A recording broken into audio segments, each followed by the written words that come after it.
Our next speaker is industry-recognized artificial intelligence and data scientist. Fortune and Time has defined her as one of the best European talents in human digital behavior. She's been to Oulu many times in the past. And today, she's back to give us her keynote speech on transformative forces of AI. Ladies and gentlemen, it's my pleasure to welcome Inma Martinez.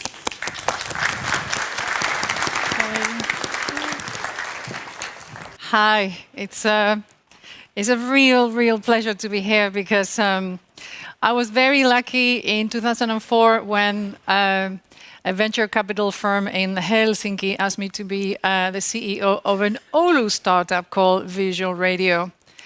And I remember I came in June 2004 and had discussions with UTEL. We put the money in, and by October that year, I came for my first meeting my team, which was 5 people. And very young people. We grew in about almost 3 years to close to 50 people, and developing not just one software for all the Nokia handsets, but also software for all the radio stations in the world, and launching from Asia through Europe into the US, and eventually Nokia bought the company. So Oulu was my home, and it makes me so happy to be here. This is where my career really came to mean something very global to me.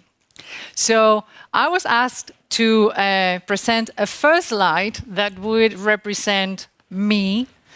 And I chose this one because recently, because of the work that I do in AI and trying to understand how the human brain works so that I can develop much better deep learning, and my own career, I've discovered that really what I have always been is an explorer.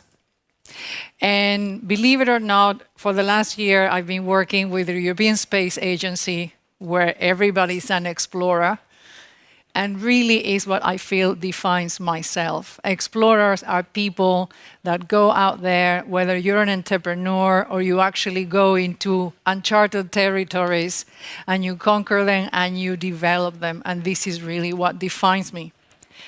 So one of the things that is happening to the world is that it's beginning to realize that not just AI, but a lot of digital forces are coming into place. It's cloud computing, high-performance computing, the processing power of machines, and everything is happening at the same time. And many governments and large corporations are trying to make sense of what's going to happen to their business, the famous disruption. So AI is seen as a negative force as opposed to a force for good. So to explain why AI is a force for good, the first thing you need to realize is that AI is the natural manifestation of our neoteny. And what is neoteny? Well, the thing that differentiates humans from the rest of the animals is that we have neoteny. Neoteny is very powerful curiosity. So when you talk to anthropologists and you talk about the hominids, Homo erectus, Homo sapiens, when did the Homo erectus left Africa and ended up all the way into Java? It's because he was curious. And he said, you know what? Let's just go out there. And out there meant all the way to the island of Java and China. Before we were intelligent, we were explorers. In fact, creativity, now that we can photograph the brain, is in our frontal cortex, in the same place where we decide we're going to move through a room. It's decided here.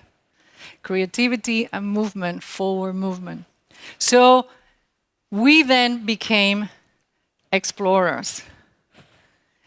And being an explorer means being brave, taking on the challenges, being very curious, asking questions, moving out of your comfort zone, which is what defines entrepreneurship. An entrepreneur is someone really comfortable with change and challenges. This is the nature of the business that you're trying to create. And when humankind left the jungle, we actually began to explore not just geographically, but also a new concept, better. Yeah, we invented things and then we started making them better. The famous innovation at the very beginning was quantitative, make it better. Maybe same thing, but better. Yeah? These guys are the Portuguese, not the Spaniard. And if you remember the story, when the Spaniards were bringing all the gold back to Spain, all the British pirates would wait for them as they were approaching Europe. And then they would ransack the ships and steal all the gold off to Queen Elizabeth. But not with these guys, because the Portuguese, which traditionally have been discovering many regions, Greenland, they built the better boats. And nobody could catch up with these guys. This is why you don't hear stories about British pirates ransacking Portuguese boats. They built the best boats, which is what makes you an agile company. You see the connection with the whole theory of entrepreneurship, the agile company, building better propositions. And today, and this is something I'm going to disclose to you all, we are building entire new sectors in space. Traditionally, the space industry has been about engineering, rockets, scientists, then telecommunication satellites for TV viewing, for broadcasting, for satellite navigation, all very telecoms. Well, as of 2020, we're going to start building a presence in space, first around the moon, but not because we want to put more telecom satellites, it's because we're going to be mining on the moon. We're going to be building vehicles that have to go on the moon. And the moon is a horrible place. It's not like a smooth, remember the astronauts flying? No. Landing on the moon is pandemonium. The terrain is really spiky and there's ravines and crates. The poor rovers on the moon can only function every 8 meters, and then they have to stop because of radiation and because of the 2 weeks of night on the moon. It is a hell. So we need mining companies to come to space.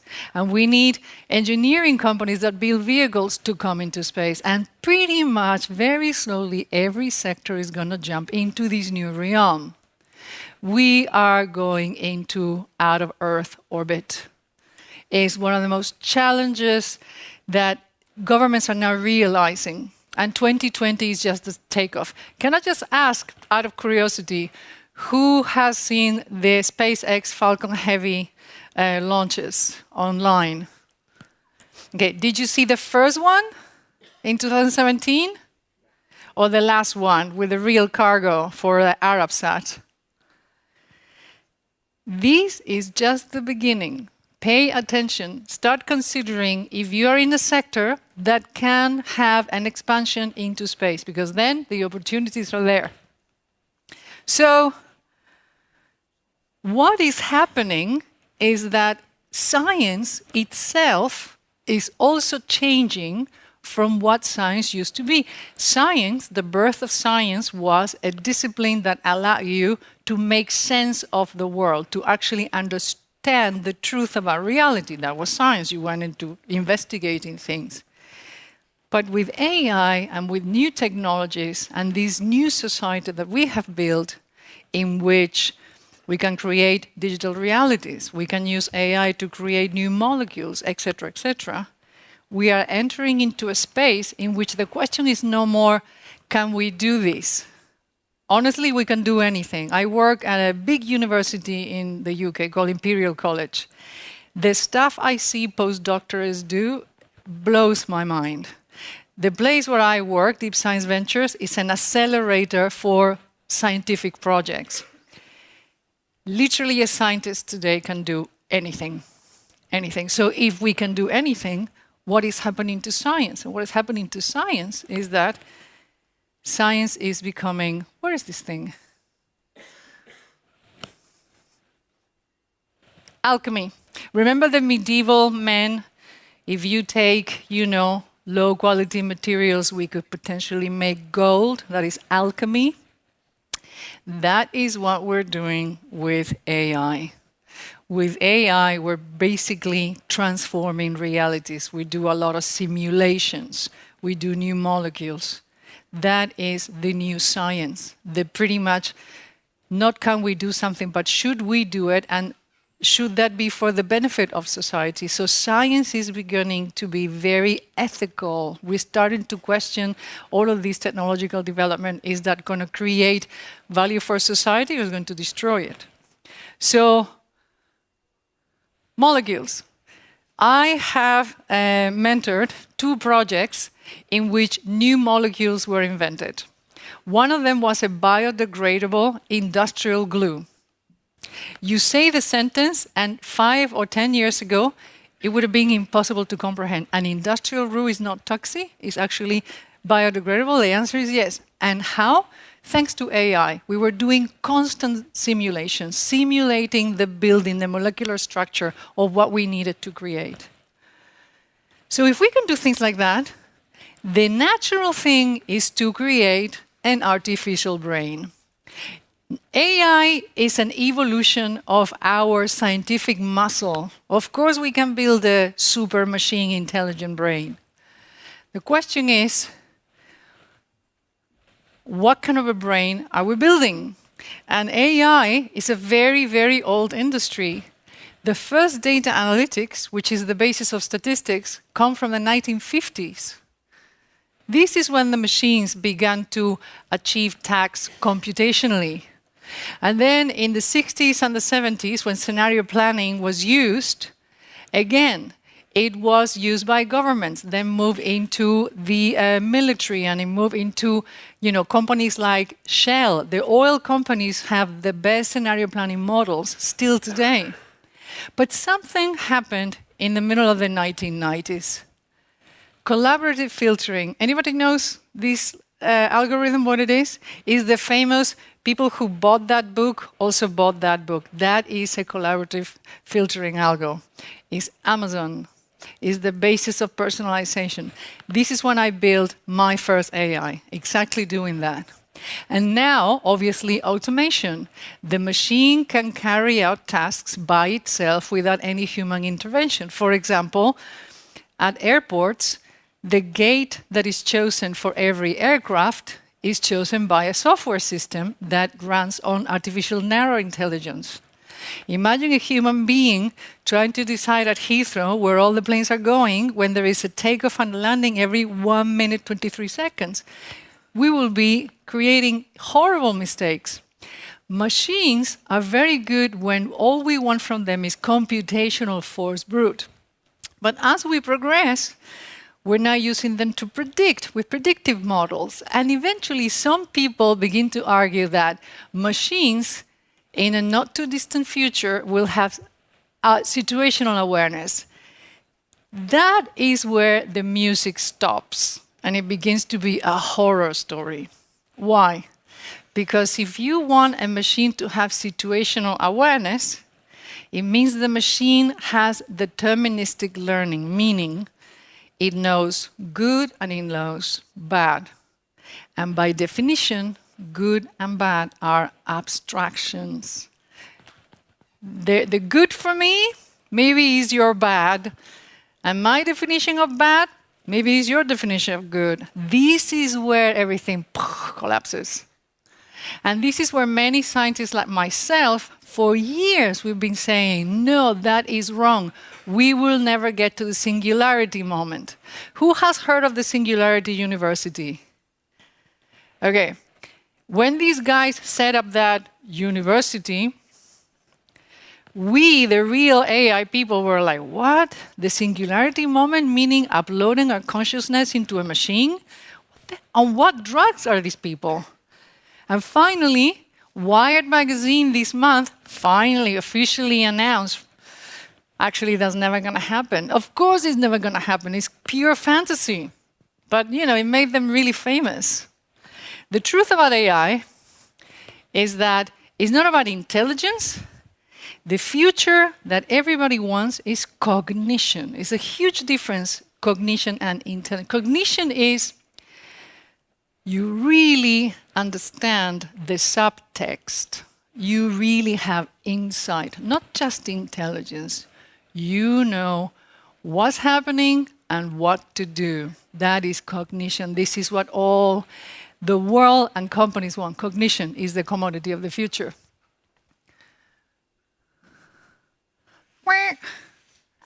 Remember when in 1996, Garry Kasparov, who was the world chess champion, was challenged by IBM to play a game of chess with blue?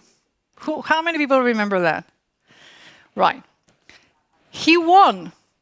When you meet Garry Kasparov, and he does a lot of keynotes, he always says, but I won the first time. Yeah, it's true. Only people remember that he lost the next year. And he lost, and he explains it, because he made a mistake. And with a machine, if you make a mistake, the machine trolls you, literally like a panzer. There's no way that you're going to save yourself. The machine is faster.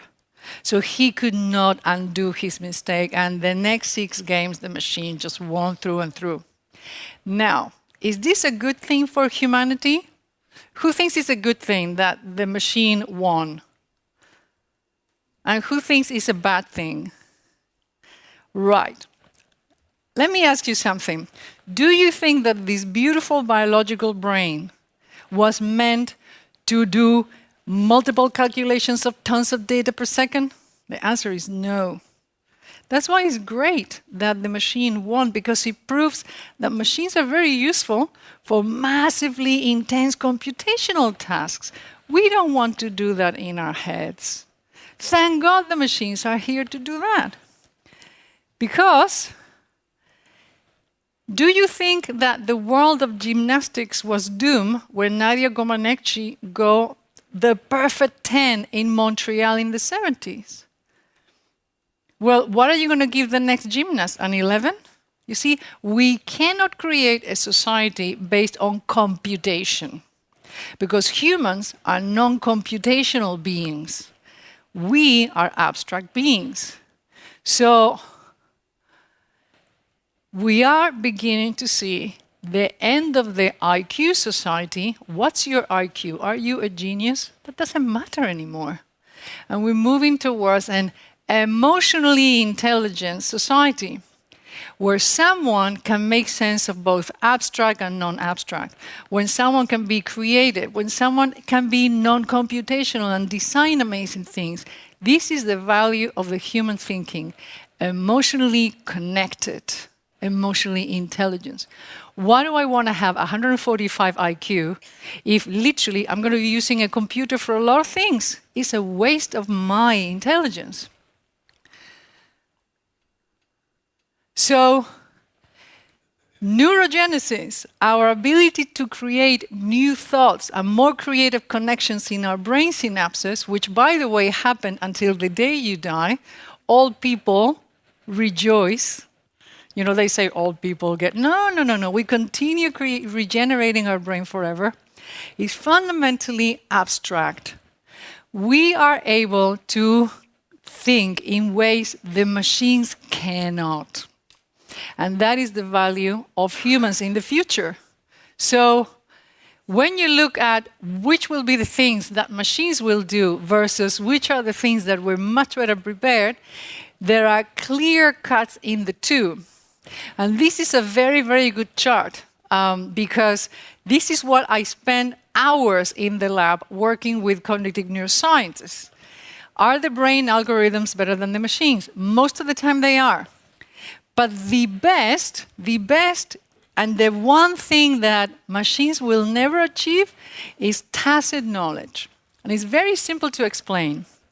Tacit knowledge is knowledge you accumulate over years of doing something to the best of your abilities until you kind of do it subconsciously. For example, do you think that Serena Williams is the best all-time tennis champion of the world because she trains 25 hours a day? No.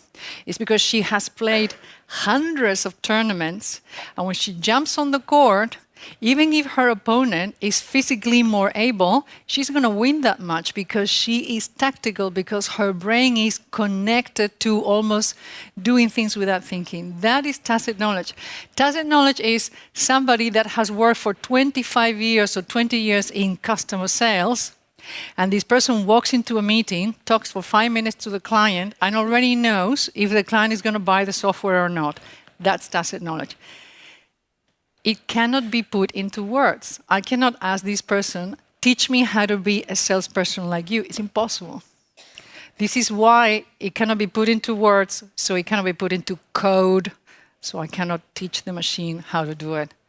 That is the knowledge that humans will deploy. This is how you divide and conquer in the future of a company with automation and with human beings operating. And if you want to ask me, like, oh, but the professions of the future, are they all scientific? No. Look at this. Category flexibility, a very, very human ability. Yeah? Our ability to mix and match ways of classifying objects. Like, as soon as you see something, you see all the possibilities. And look at all the professions of the future where this particular ability, you need it almost every day. It goes from biochemists to nuclear engineers, to file clerks, food scientists, psychiatrists, all the way to landscape architects. It goes across everywhere. Scientists and people designing a garden or a park. This is how the human brain operates in the future. And many people feel that, but how come we're hearing this message now? And the answer is very clear.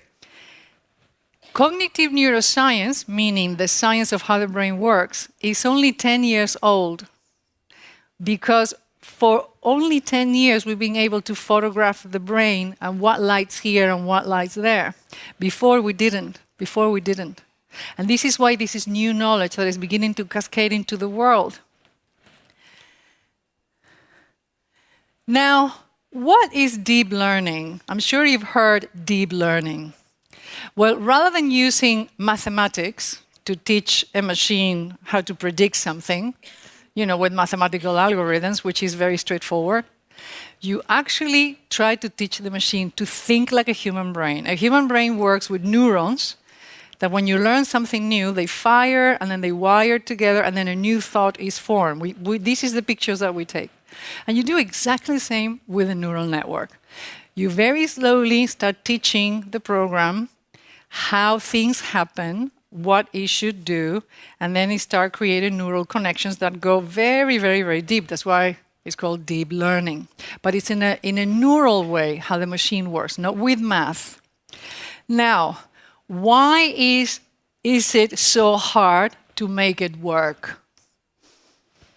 Because the human brain is really a cosmos. It's so hard. I'll show you examples. First of all, deep learning is not code. You teach with reward functions. This is one of them. A reward function in which you say, and when you get to this point, that means the task is completed. This is the reward function that we use to tell a machine to stop.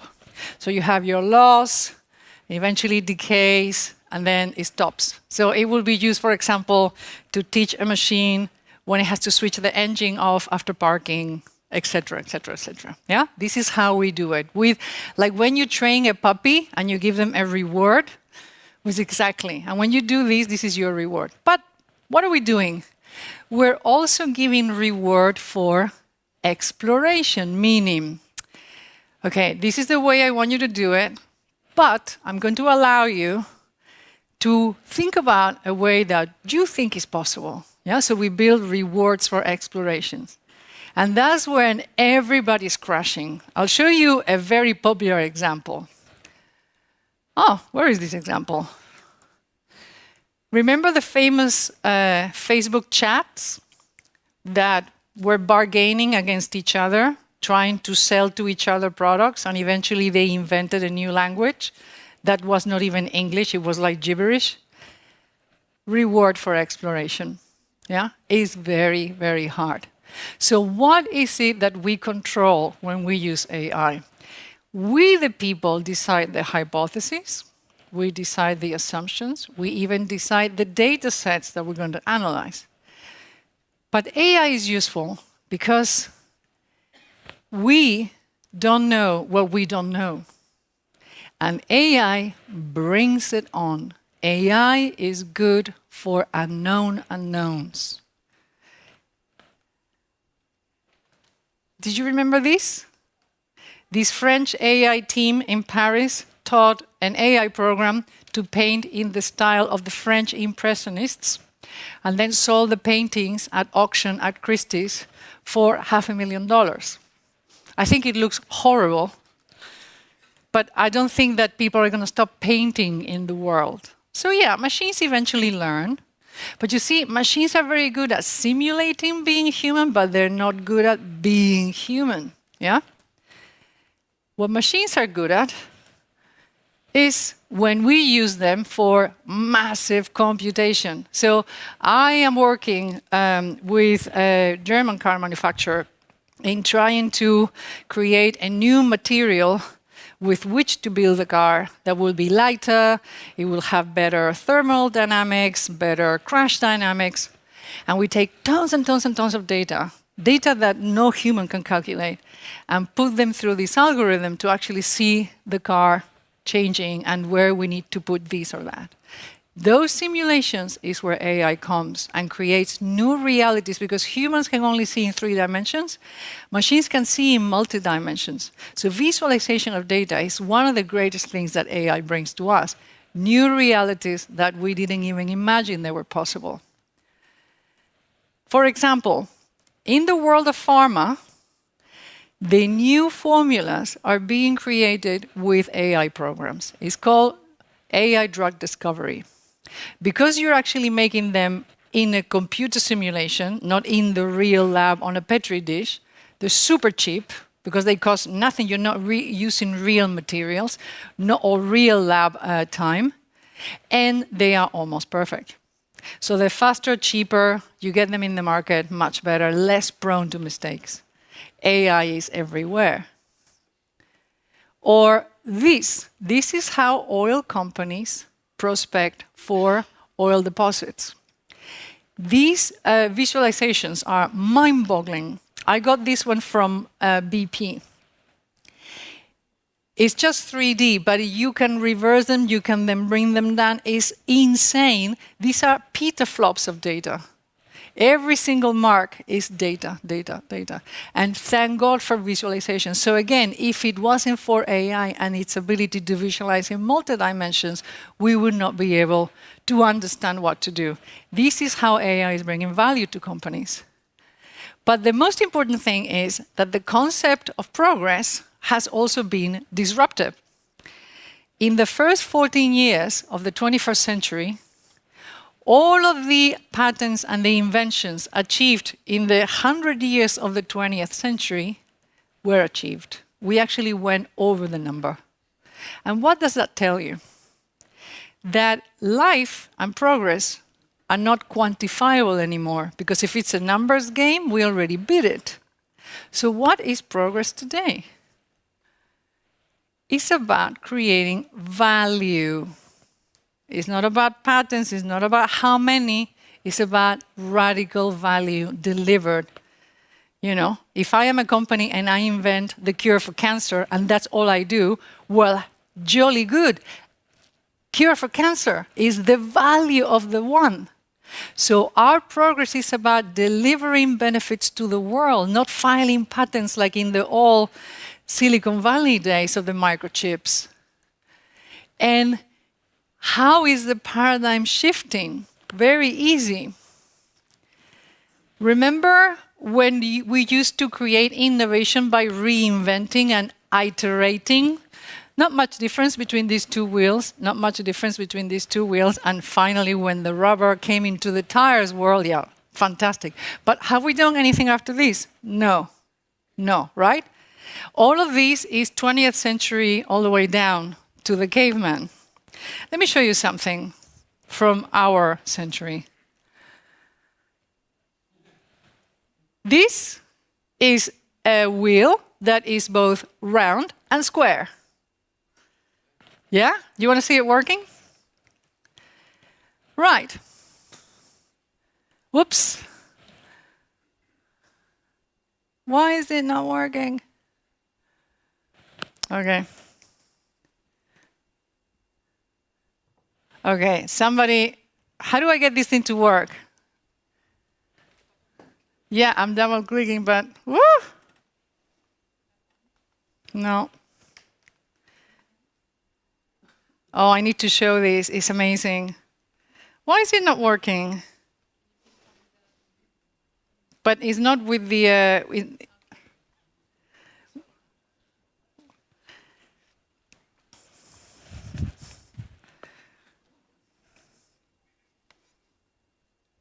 Okay. It's because it gets rid of stones. Because it was designed the way snakes and sharks move. So remember when we invented the wheel, well, now there's the wheel. This is the 21st century wheel. People think that things that were invented, they were done. No, we can go and totally create new worlds of invention. When this wheel was invented, these guys were trying to create a turbine and eventually realized that that was a better value on the ground to get rid of, obstacles. The square wheel is the disruption of the 21st century. So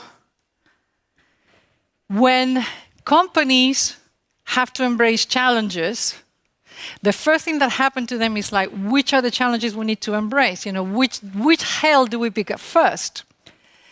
And what they don't realize is that sometimes the thing that seems like a challenge can be your attribute. An attribute in competitive advantage is something very particular in your circumstances that you can use as your advantage. For example, where you are based, or the language that you speak, etc. So the Atacama Desert, which is the driest desert in the world, nothing grows there, not even animals. I was there. At night, it looks like Burning Man. Hundreds of astrophysicists come out with their telescopes, and it looks like a super party.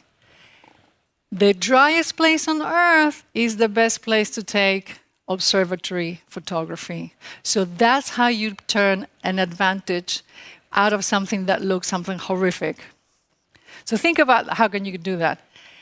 Made in space is coming. These are nanocubes where blood samples and petri dish tests are being developed in zero microgravity. And one of the things that we've noticed is at zero gravity, molecules behave in very, very different ways. It's more controlled, you get the results faster, so eventually clinical trials will be made in space. Again, microgravity is really held to move around the International Space Station, but if you take samples, it's the best place for the samples to be developed. Again, attribute. Or, who knows this bike? The Brompton bike that can fold? Well, when this was one of my clients, I went to visit their factory in West London. And I asked the CEO, this is a private company. You have 200 people here, not even that. How can you compete against the Chinese folding bikes market? I mean, the Chinese are just going to take you over. And he said, no. I said, how many patents do you guys have? And he says, 0. 0. Because every piece of this bike is made to measure. They have spent 20, 25 years. The wheels are non-standard. All of the nuts and bolts they have designed. Literally every piece of the bike is bespoke. So to try to create an identical bike will take 20 years. It's mind-boggling. 0 patents. And do you think that Elon Musk basically got the cleverest engineers from NASA, and that's why the Falcon Heavy has 2 recoverable engines? The answer is no. They have recoverable engines because both SpaceX and Blue Origin from Jeff Bezos and every rocket launcher is a private company that has very little money and they really need to recover all the equipment. So it's not about clever people, it's about economic needs, reimagining, or repurposing, okay? So we can send things into space with rockets, which is very costly and engineering-wise is very hard to lift off from the Earth. Well, there are some companies that are building space balloons. And once you go over the 85 kilometers and you actually see the Earth blue and the sky is black, yeah, you then launch anything you need to. So much less propulsion. The rocket can be any shape. It doesn't have to be like a pencil. There are a couple of 4 or 5 small startups building this principle. Again, it's about reimagining. This is the brilliance of the mind in the 21st century. Reimagining things, repurposing things. The challenger banks. Do you guys have challenger banks in Finland? Small startups that have created banking apps. Originally, in the UK, when they started to appear 2-3 years ago, people called them challenger banks. But now that everybody has one of those cards, you realize that they're not a bank. They are not about money. It's about data. It's not about the value of the deposits that the millennials put. Millennials apparently have no savings, so I don't know what deposits they're going to create for this thing to be a bank. It's a company that mines your data. They know which Starbucks you get the coffee from and where you buy your lunch and what you do with your money is about mining data. It's not about banking. So again, repurposing. And the future is not so much about robots. It's about human creativity. The creativity of humans creating the solutions to big problems. When the cars drive by themselves, we don't need traffic signals. There are already 13 cities in the world that have auctioned how to redesign Amsterdam, how to redesign Barcelona when the self-driven cars, okay? A robot is not going to do that. A robot is muscle, computational muscle. Creativity comes from the head of a person. Oxygen, and I've done many smart city projects, is the biggest problem of cities of the future, when 60% of the population by 2050 lives in an urban center. Japan has already begun to build big oxygen facilities in 3 of their top cities because they know that in 2050, 3 of their biggest cities are in the top 10. Oxygen is not about electric bikes, it's about oxygen. And third, but not least, mental health is the 21st century's cancer. Cancer is going to be cured. Mental health is the new massive disease that it needs to be tackled. Humans need to create solutions for the big problems of the future. And in AI, because AI comes to transform life, what is happening is that ethics are coming. The end of Facebook is coming near. Already in the US, there are calls for it to be broken down. The end of Google, because of algorithms out there on the internet are discriminating against people. They're taking advantage of your mental illnesses. They're creating profiles about you that you don't know. The internet that you see is not the internet that your dad sees. Why is that? Huh? algorithmic discrimination is one of the biggest legal cases that is coming after GDPR. It's not just about we hold data of people, it's what are we doing with the data, and are the things we do legal and proper and ethical. And when robots come to be with us, the robots are not going to look like Sophia, that horrible, horrible robot that has the Saudi Arabia passport. The robots will have a purpose that will not denigrate our humanity. And this is one of the trends that you see in robotics, because every technology will have to be human-centric, built for how a human needs to perceive reality and feel comfortable. So, thank you so much.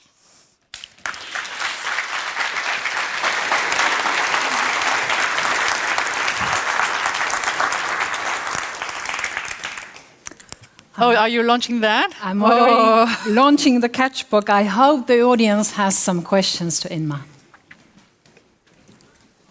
Or a comment. It doesn't have to be a question. It has to be, yes, please. Can I shh? So how are you going to teach AI a gut feeling? They're trying. It's impossible. It's impossible. I didn't show it here, but humans have 3 brains, not 1. So the majority of the behavior and the way we think, it comes from chemicals. In the limbic system, which is inside our brain, is where the emotions are, is where the chemicals make us interpret things. And then we have an inherited brain that comes from the dinosaurs. This is why we can walk and do lots of things automatically.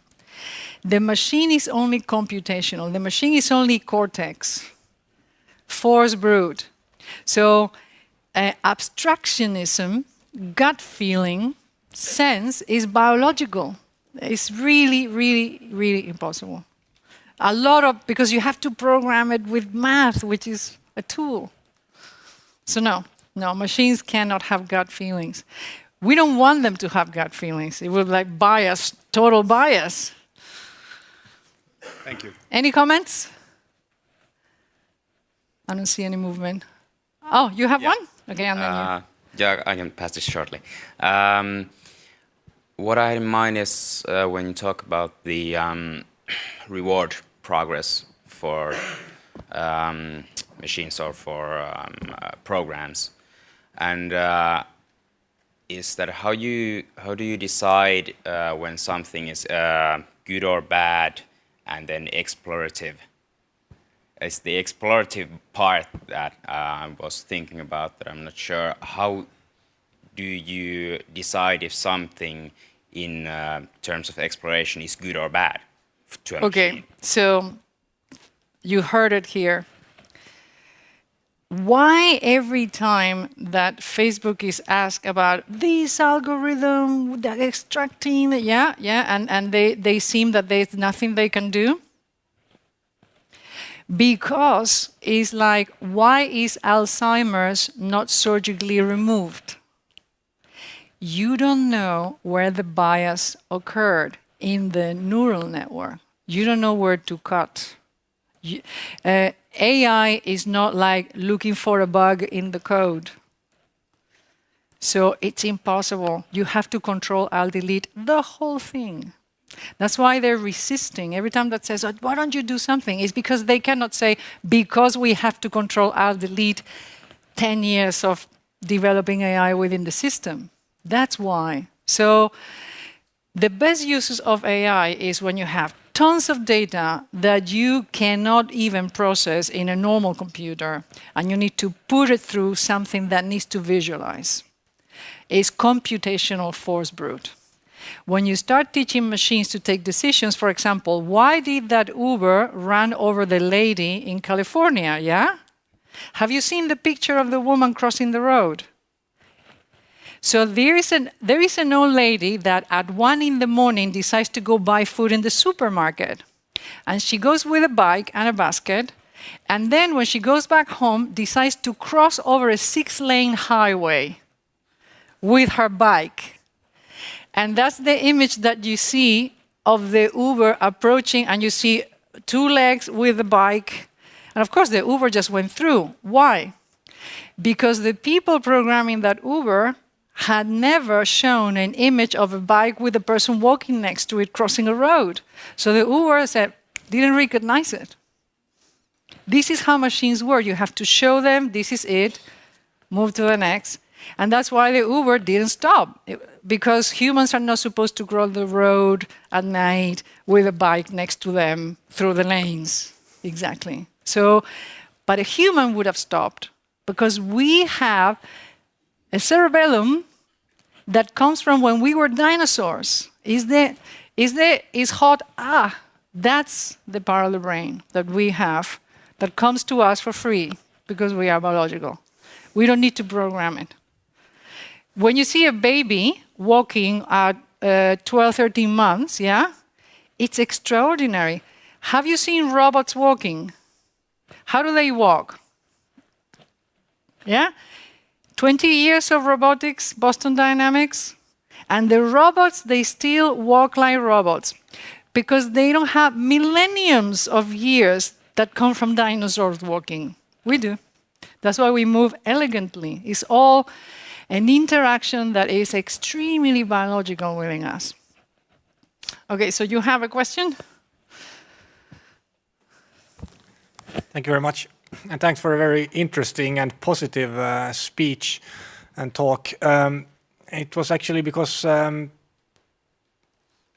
been thinking about the point that you made about the Singularity event or Singularity University, also what they were striving for.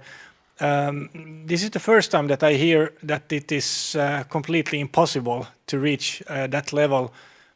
Could you maybe comment on that? Okay, so I'll explain how it works, which they never explain how it works. Right. So their positioning is, in the future, if we take slides of our neocortex, because remember what I said, we develop our own synapses. Yeah, if I open your head, I will see all the connections and I will see your thoughts. Yeah, I will see them. Okay, so they will take slices of the brain and then build an identical neural network in a machine, identical to your synapses, slide by slide, like ch-ch-ch. And therefore, when both of them are identical, your consciousness will be uploaded into this identical part of you. At this point, you have to say, sorry, I don't like the movie Inma. Like, nice try. Maybe Terminator. It's virtually impossible. Uploading consciousness, that means that the thoughts have to be coded into physical programmable parts. Don't you find that this is now where the drugs are beginning to crash down? The drugs they take? It's like everybody in the AI community, and I live in a university building AI with Nobel Prizes, when we heard about that, we were like, who are these people? And now, finally, they're admitting that obviously that is actually something very unlikely to happen. Yeah, thank you. It took you 5 years. But that is the reality. So consciousness is chemical, is emotional. People say, what kind of brain dogs and cats and mammals have? And it's pretty much limbic, chemical, cerebellum, and a tiny cortex. Because, you know, they're smart. Dogs are smart. They can learn, yeah? But it's purely emotional. So do animals have feelings? The answer is yes. That's all they have. They have a huge limbic system. Now, we are the intelligent ones because we develop a massive brain, much bigger than anything else out there in nature. Our computational brain, the one that learns new things. But that's it. That's it. That's why machines will not have emotions or gut feelings. They just do what you program them to do. And then they can predict really well because it's pure mathematics. pure math is prediction. I used to work in a big bank doing quant analysis. Math is, you can do lots of things with it. But creative processes, how Werner Panton goes to a factory where they make helmets, and he comes back home and says, I'm going to make a chair. Those connections only humans do. Because remember, category flexibility. Where he sees a helmet, he also sees a chair. That's the genius of Picasso, yeah? Machines don't do that. Thank you, Inma. Will you be with us later I will tonight? be. I look forward to the air guitar. Oh, yes. I am here for that. Okay, thank you. So you can have a chat and continue the discussion and ask more questions. Thank you very much, Thanks so Inma. much. Thank you.